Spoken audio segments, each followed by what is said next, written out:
Modi government ने भारत की खजाने से लगभग $12 बिलियन यानी 1,14,000 करोड़ का सोना बेच दिया है।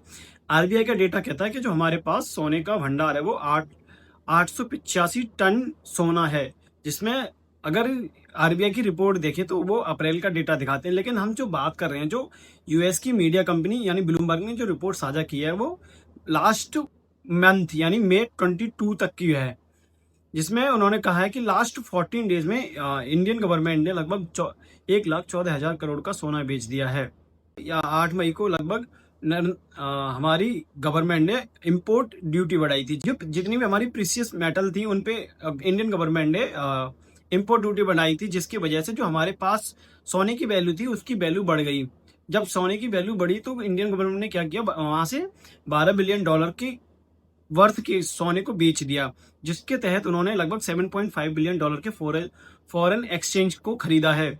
इंडिया के पास रिजर्व की थोड़ी कमी है। ये उस टाइम की याद दिलाती है जब 1991 की बात है, जब चंद्रशेखर की सरकार थी उस टाइम पे, तो हमारे देश में फॉरेजर रिजर्व के नाम पे घंटा कुछ भी नहीं था हमारे पास। तो उन्होंने क्या किया, हमारे पास उस टाइम पे था 67 टन का हमारे पास सोने का रिजर्व था, जो उन्होंने वहां पे बेच। यहाँ पे देखो दो चीज है, जो 1991 और 2026 दो गवर्नमेंट है, एक तो चंद्रशेखर की, एक नरेंद्र मोदी की। तो वहां पे जो 1991 में क्या था, हमारे पास ना तो अच्छा खासा, हमारे पास ना तो इंडिया की इकोनॉमी अच्छी थी उस टाइम पे लगभग 300-400 बिलियन के 400-500 बिलियन के मान लो बिलियंस में थी। इस टाइम पे हमारी इकोनॉमी लगभग ट्रिलियंस में है। तो जब उस टाइम पे हमारे पास ना तो फॉरेन रिजर्व इतना अच्छा था, ना हमारी फॉरेन पॉलिसी इतनी अच्छी थी। तो जो हमारी इंडियन गवर्नमेंट है, जो उस टाइम पे चंद्रशेखर की जो सरकार थी उस टाइम पे, तो उन्होंने 67 टन को गिरवी रखा था। तो हमारे वहां पे उनको लगभग $600 मिलियन की फॉरेन रिजर्व उनको प्राप्त हुए थे। उसके तहत उसके बाद 1992 में लिबरलाइजेशन लाया गया। लिबरलाइजेशन में सबसे मेहनत आदमी था वो है मनमोहन सिंह। वो उस टाइम पे फाइनेंस मिनिस्टर थे, तो उन्होंने लिबरलाइजेशन को लाया। उसके बाद इंडिया की इकोनॉमी में एक्सपोनेंशियल ग्रोथ दिखी थी।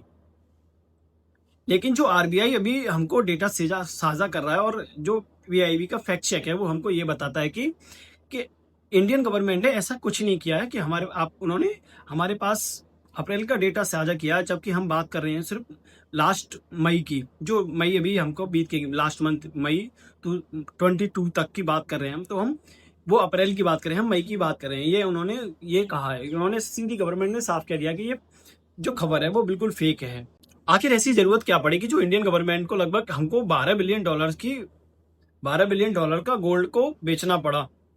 मेन तो रीजन यही है कि हमारे पास जो फॉरेजर रिजर्व था वो हमारे पास कम हो चुका था, जो कि उसको बढ़ाने के लिए और एफएफआईज को रोकने के लिए हमें सबसे पहले अपनी इंडिया की इकोनॉमी को स्टेबिलिटी लानी पड़ेगी। तो उसके लिए इंडियन गवर्नमेंट ने ये कदम अपनाया कि जो $12 बिलियन का गोल्ड की वर्थ थी उसको बेच दिया है और हमारे पास फॉरेजर रिजर्व बढ़ गया है, जिसके तहत हम अपनी जो जरूरतमंदों की चीजें वो अपने यहाँ पे ला सकते हैं। और जो हमारी गवर्नमेंट है, जो फाइनेंस मिनिस्ट्री है, वो थोड़ा सा सोच रही है कि जो हमारा जो एलटीसीजी और एसटीसीजी यानी कि long term capital gain tax और short term capital gain tax पे थोड़ा सोच विचार किया जाए, उसको थोड़ा कट ऑफ करके जो हमारे एफएफआईज यानी एफपीआई को जितना हो सकता है उतना लाया जाए, कि जिससे हमारे पास फॉरेन रिजर्व की वैल्यू बढ़ जाए।